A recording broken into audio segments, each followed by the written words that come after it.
সেবন্তী,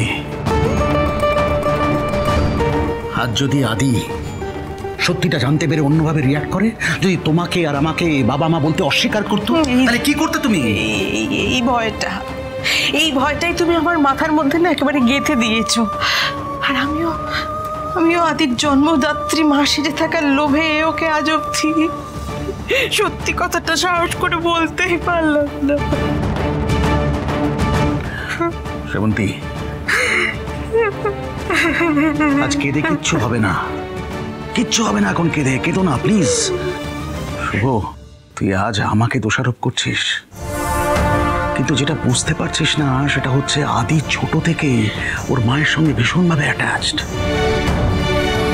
আদি কিছুতেই পারতো না এই সত্যিটা মেনে নিতে, কিছুতেই না। আচ্ছা শুভ, তুই আমাকে একটা কথা বলতো, কোন বাবা চায় তার ছেলের জীবনটা এলোমেলো হয়ে যাক? বাবা হিসেবে আমি কি খুব একটা কিছু অন্যায় করে ফেলেছি?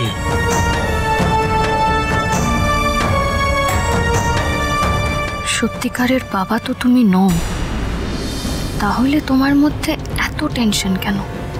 বাবা এই সত্যিটা লুকোনোর একটু বেশি চেষ্টা করছে, কিন্তু কেন? অন্য আরো কোনো সত্যি কি লুকোতে চাইছে বাবা? আমি একটা কথা ভেবে পাচ্ছি না যে আদি হঠাৎ করে এখন যদি সবটা জানতে পারে তাহলে কিভাবে রিয়াক্ট করবে ও। এমনি ওর ওপর দিয়ে একটার পর একটা ঝড় বয়ে গেছে, এখন এইরকম একটা ঘটনা ওর মতো একজন সেন্সিটিভ মানুষ যদি জানে তাহলে ওর কি মনে হবে না যে ওকে তো এত বছর ধরে এতদিন ধরে শুধু ঠকানো হয়েছে? শুভ, তুই প্লিজ কিছু একটা কর। তুই এখন আমাদের একমাত্র ভরসা, জানিস তো, একমাত্র ভরসা। ঠিক বলেছ সেবন্তী। শুভ, তুই আমাদের ভরসা। এই জন্যই বোধহয় ঠাকুর সব সত্যিটা তোকে জানিয়ে দিয়েছেন। দেখ, তুই তো আমাদের সব সমস্যার সমাধান করেছিস। আমার মনে হয় এই বিষয়টাও তুই সামলাতে পারবি। আমি জানি না আমি কি করব, কিন্তু আমি চেষ্টা করব। আমি ভেবেই পাচ্ছি না এই পরিস্থিতি আমি এখন কিভাবে সামলাবো। বিপদ যে স্বয়ং আদির হাত ধরে আমাদের জীবনে ঢুকে পড়েছে। এখন এখান থেকে বাঁচার রাস্তা কি?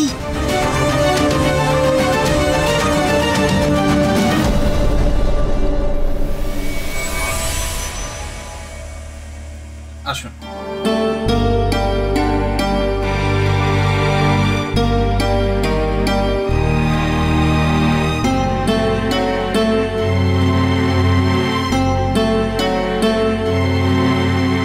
আজ থেকে আপনি এখানেই থাকবেন।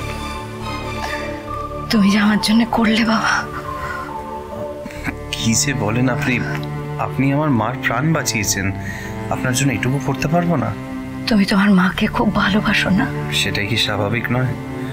প্রত্যেকটি সন্তানই নিজের মাকে ভালোবাসে।